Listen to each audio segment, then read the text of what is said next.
Hello everybody, it's Leslie and welcome to my channel. Thank you so much for joining me today. I am sharing a layout with you today that I made for a trip that we took to Miracle Gardens here in Dubai. It's a place where everything is made out of flowers. So I thought what better collection to use than Lovers in the Air with these beautiful florals that they've got in the collection. So I did spend a lot of time fussy cutting, and you guys know how much I love fussy cutting, so it's really not a chore for me, and I love it. So this collection is from Webster's pages and it's called Lovers in the Air. It is a very eclectic collection. There's a lot of different sort of aspects to it and styles. It's not just one style. There's some sort of photographic type flowers, then there's more cartoony flowers, there's some fun graphics, and then there's more sort of romantic style graphics. It is quite there's something for everybody in this collection.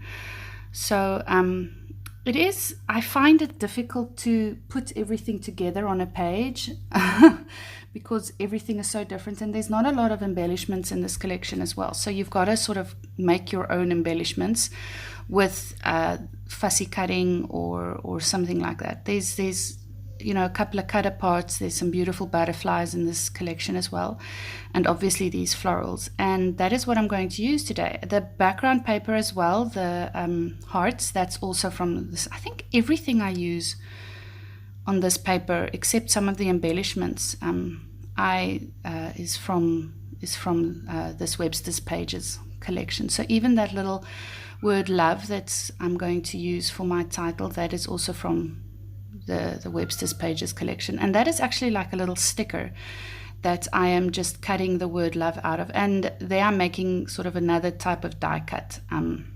So you don't have to stress if you only have papers or if you don't have a lot of ephemera or embellishments. You can just make your own, and you can see that it looks like I've got all my die cuts there with the flowers that I fussy cut, and then that word love. You wouldn't say that this is not a collection with ephemera, hey? So I'm going to be using two photos today in this layout, and the first photo is of my sister-in-law, and she's sitting in a sunflower chair, and then little Emma posing her sweet self in the same chair, and it's quite darling. I really love this photo, and I love the experience we had that day at the Miracle Gardens. So I've been scrapping her holiday here that she had with us 2 years ago, so that's why you've been seeing so many photos of the Miracle Garden lately, just to get those photos done. I don't know, how do you guys scrap? I know some people say chronologically, or I have events that I scrap, and then I try and scrap the entire event, and I try to scrap the same photos with the same collection, the photos from the same event with the same collection, so that they all sort of go together. I don't know if that makes any sense. How do you guys scrap? Like chronologically? Do you go back and forth between events, or do you do photos with a little bit of this and a little bit of that, or do you scrap complete events together with the same kit, or do you just go bush and just scrap whatever, whenever, however, with whatever collection you can find? That would be quite interesting to know. So please drop a comment in the comment section, and I would love to know how you guys scrap. I'm sort of like a, you know, I need to scrap events so that I know that they're all together, and it's, you know, I finalize that event and I can move on to the next event. Like a birthday party, I'll scrap the whole birthday party with the same collection. Or like, for instance, this day that we went to Miracle Gardens, I've been scrapping it with this Lovers in the Air from Webster's pages because of all the beautiful flowers. And I don't do double pages. I used to. Years ago, I used to love doing double pages, or at least, you know, have the pages sort of coincide with each other. Now I'm not bothered at all whether, you know, they fit or not. However, if I do scrap photos from the same event, I try and keep them sort of, you know, matchy. I try to keep them all in the same style, or, well, the style is also sort of dictated by the collection you use, hey?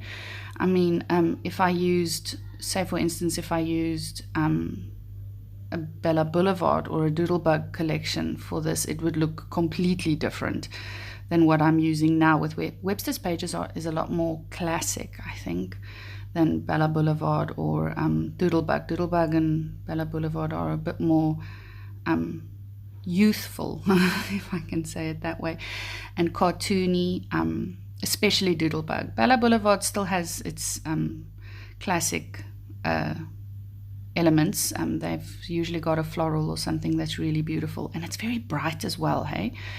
For this event with the photos, I needed something that is a bit more muted because of all the flowers in the photos, and these pastel colors go perfectly with the effect I tried to create with scrapping this. So how do you guys scrap? Do you do events like a birthday party and then you scrap all the photos from the birthday party, or do you know, how do you guys do your scrappery? Let me know. I would really like to find out how you scrap. So as you can see, I've got out my Maggie Holmes sticker book, and that thing has served me very well. So I am going to get a lot more use out of it. I still have a lot of Amy Tan's book. Chamel's book I haven't even touched because I've just placed that with all my glitter girl things. But I've still got a load of Paige Evans, still got a load of Vicky Bouton's. I haven't touched my One Canoe 2. I think the book I've used the most is probably Maggie Holmes. And that's sadly the one that I wanted to hoard. But how can you hoard this? It's just too gorgeous. So yes, you're going to see that I am just using random little bits here and there. I'm trying to match the colors as best I can. And I like the fact that that yellow that I just stuck down there with a little tab that says this day, in the center of the white flower to the right hand bottom of the page, you can see that that center is a bit yellowy orangey. And I'm trying to bring out that color in that in the center of that flower, and you can also see that it's reflected in the photos as well with the sunflowers. So I'm trying to keep, you know, bringing out that yellow because there's a lot of green and pink in this layout, so I'm trying to bring in a lot more yellow to this. So as you can see that I've been sticking down hearts, as if there can't be enough hearts on this layout to begin with the background. And that was nice of this collection. They had quite a bit of background papers that you could use. They had the hearts, and then they had some stripes and some dots.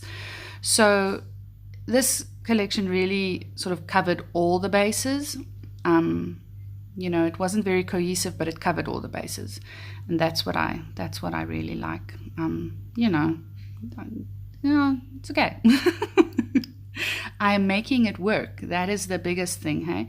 You can see that I did stick a little tab on the top left-hand corner of my layout, and that was just to do some balancing out. I'm not going to stick anything else there.